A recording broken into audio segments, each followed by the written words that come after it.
السلام علیکم ویورز، میرا نام عطاء الرحمن اور آپ دیکھ رہے ہیں عطاء بخاری یوٹیوب چینل۔ تاریخ پر میری کتاب عظمت رفتہ، اور اس میں ہم نے کچھ ویڈیوز کیے تھے عثمان رضی اللہ تعالیٰ عنہ سے متعلق۔ تو لاسٹ ویڈیو ہم نے کیا تھا کہ عثمان رضی اللہ عنہ کو کیسے قتل کیا گیا۔ اس سے پیچھے ہم نے ویڈیو کیا تھا کہ عثمان رضی اللہ عنہ کو قتل کرنے والے کون تھے اور ان کے مقاصد کیا تھے، اس کی وجوہات کیا تھیں، انہوں نے کیوں ان کو قتل کیا۔ تو ان کے اوپر یہ چیزیں واضح کی ہم نے۔ تو آج ہم یہ دیکھیں گے کہ عثمان رضی اللہ عنہ کو قتل کرنے کے بعد پھر بعد میں حالات کیا ہوئے، کیونکہ جس طرح سے مذہب کی روح سے چیزیں مشہور کی گئی ہیں وہ تو اسی ہسٹری کی روح سے بھی غلط ثابت ہوتی ہیں۔ قرآن کی روح سے تو وہ غلط ہیں ہی، یعنی اگر قرآن کے اصولوں کو ہم پیش نظر رکھیں تو ان کی روح سے تو وہ غلط ہیں ہی، لیکن خود اس ہسٹری کی روح سے بھی وہ صحیح ثابت نہیں ہوتی۔ تو اب ہم یہ دیکھیں گے کہ عثمان رضی اللہ عنہ کو قتل کر دیا اور اس کے بعد مرکزی حکومت کا خاتمہ ہو گیا، یعنی انہوں نے اپنی طرف سے عربوں کی حکومت ختم کر دی تھی۔ کنہوں نے؟ وہ جو مفتو تھے، وہ جو مغلوب ہو گئے تھے، کون؟ پرشین، اور دوسرے کون؟ جو یہودی، جن کا بہت سارا حصہ خیبر میں بھی شکست کھا گیا تھا اور کافی لوگ ان کے شام کی طرف بھی چلے گئے تھے۔ تو یہ سب لوگ مغلوب ہو گئے تھے۔ انہوں نے انتقام لیا، عربوں کی حکومت، اسلام کی حکومت ختم کرنے کے لیے انہوں نے پھر عثمان رضی اللہ عنہ کو قتل کر دیا۔ تو یہ اب قتل ہو گیا۔ اب اس کو دیکھیں جی، بات کو اگر آپ نے سمجھنا ہے، آپ کو پھر مذہب کو ذہن سے نکالنا ہوگا، کیونکہ مذہب کی اینک سے یا اینگل سے دیکھیں گے تو پھر بات سمجھ میں نہیں آئے گی۔ ہسٹری وہ ہوتی ہے انبائس جو مذہب سے یا کسی بھی نظریہ سے بالکل علیحدہ کر کے پیش کی جائے۔ افسوس یہ ہے کہ ہماری جتنی بھی ہسٹری، جس کو ہم تاریخ اسلام بولتے ہیں، یہ ہسٹری مذہبی ہسٹری ہے، یہ ریلیجیس سٹوریز ہیں، ریلیجیس سٹوریز ہیں، یہ ہسٹری نہیں ہے، یہ ذہن میں رکھیں۔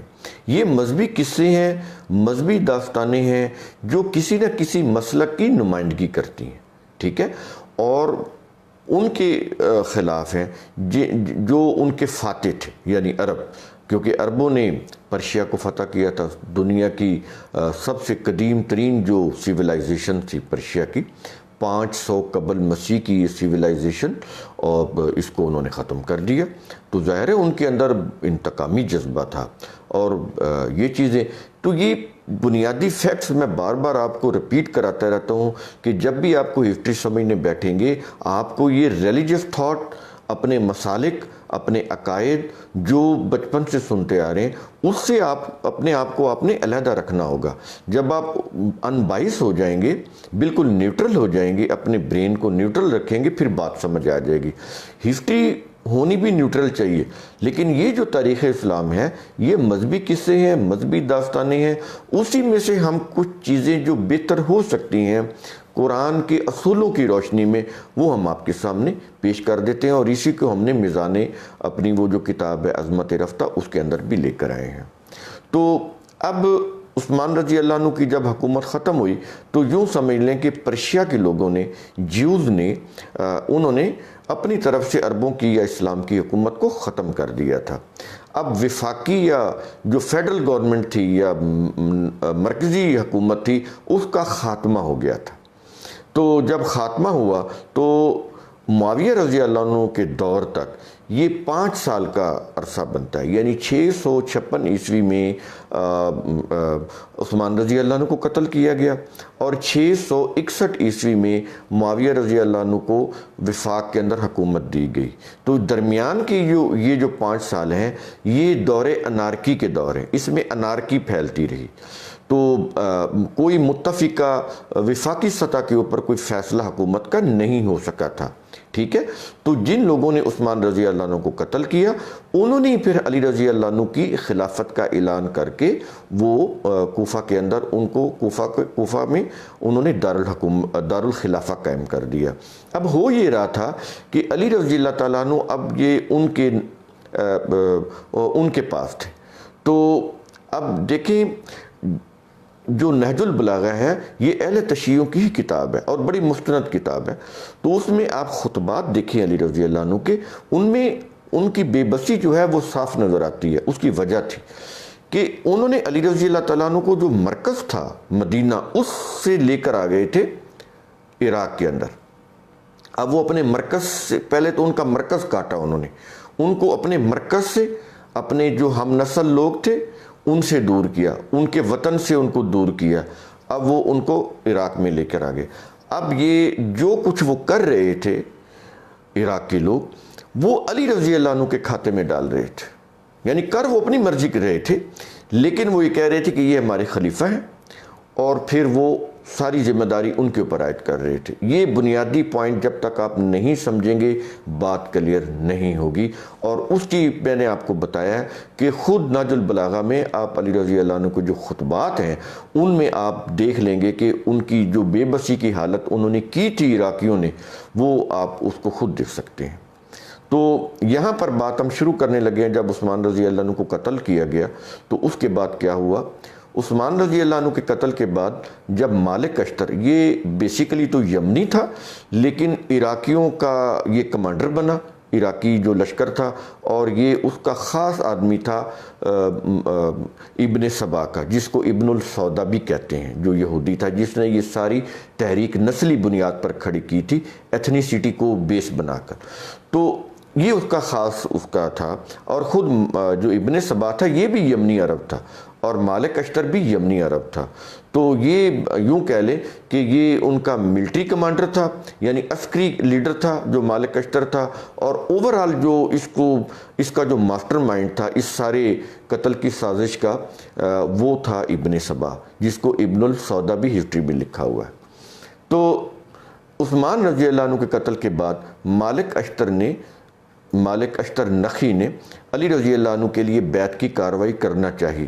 تو ابن عباس رضی اللہ تعالیٰ عنہ نے، یہ جو رسول صلی اللہ علیہ وسلم کے چچا عباس ہیں ان کے یہ بیٹے ہیں، اور یہ حسین رضی اللہ عنہ کے رشتے میں نانا بھی لگتے ہیں اور چچا بھی لگتے ہیں، اور یہ علی رضی اللہ عنہ کے کزن بھی ہیں. ٹھیک ہے نا، علی رضی اللہ عنہ کی طرف سے وہ ان کے نانا لگتے ہیں.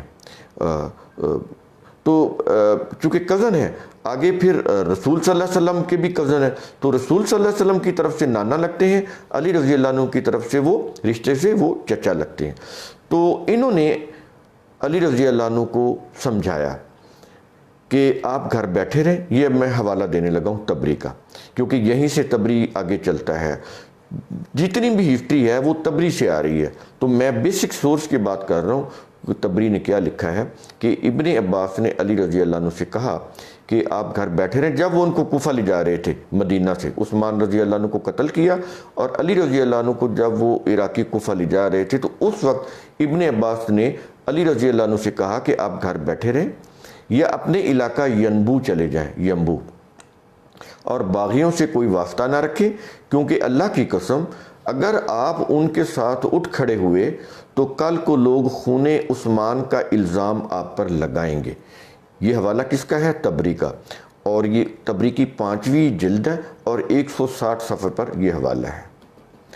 اب باغیوں کی طرف سے صحابہ سے زبردستی بیعت لینے کی کوشش یہ ہوئی. اس میں آپ کے سامنے حوالے رکھوں گا بہت مضبوط. مورخ تبری جہاں سے ہسٹری شروع ہوتی ہے، جو فرسٹ کمپائلر آف ہسٹری ہے اور فرسٹ کمپائلر آف تفسیر ہے، ایک تو اس کا حوالہ ہو گیا. اور دوسرے ہیں خرطوم کے اسلامک جج، اسلامک جوڈیشل اسکول قاہرہ کے ایجوکیٹر، قاہرہ یونیورسٹی میں شعبہ تاریخ اسلام کے پروفیسر شیخ محمد الخدری. یہ 1927 میں ان کی ڈیتھ ہوئی ہے، یعنی یہ حال ہی کے تھے، اتنے کو پرانے نہیں ہیں. 1927 میں ان کی ڈیتھ ہوئی. وہ لکھتے ہیں، وہ کیا لکھتے ہیں؟ وہ یہ کہتے ہیں کہ عبداللہ بن عمر رضی اللہ عنہ، سعد بن ابی وقاص، یہ جو جنہوں نے فارس فتح کیا تھا ایران، اس کے جو فاتح ہیں، وہ اسامہ بن زید رضی اللہ عنہ، حسان بن ثابت رضی اللہ عنہ، کعب بن مالک رضی اللہ عنہ، مسلمہ بن مخلد رضی اللہ عنہ، ابو سعید الخدری رضی اللہ عنہ، محمد بن مسلمہ رضی اللہ عنہ، نعمان بن بشیر رضی اللہ عنہ، زید بن ثابت رضی اللہ عنہ، رافع بن ختیج رضی اللہ عنہ،